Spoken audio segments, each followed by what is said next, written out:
ವಾಲ್ಮೀಕಿ ಪ್ರೌಢಶಾಲೆಯ 1996-97 ಸಾಲಿನಲ್ಲಿ 10ನೇ ತರಗತಿಯಲ್ಲಿ ವಿದ್ಯಾಭ್ಯಾಸವನ್ನು ಮಾಡಿದ್ದ ವಿದ್ಯಾರ್ಥಿಗಳು ಒಂದೆಡೆ ಸೇರಿ ಗುರುವಂದನೆ ಹಾಗೂ ಸ್ನೇಹ ಸಮ್ಮಿಲನ ಕಾರ್ಯಕ್ರಮವನ್ನು ಅದ್ಧೂರಿಯಾಗಿ ಆಚರಿಸಿದರು.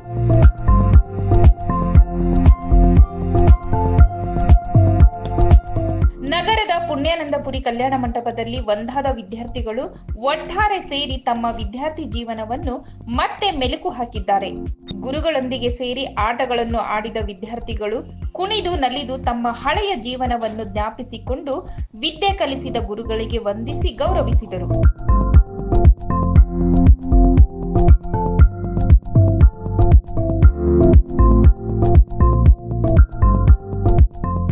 ಇದೇ ವೇಳೆ ಗುರುಗಳು ಸಹ ತಮ್ಮ ವಿದ್ಯಾರ್ಥಿಗಳೊಂದಿಗೆ ಸೇರಿ ಅವರ ಜೊತೆ ಹಾಡಿ ಕುಣಿದು ನಲಿದರು.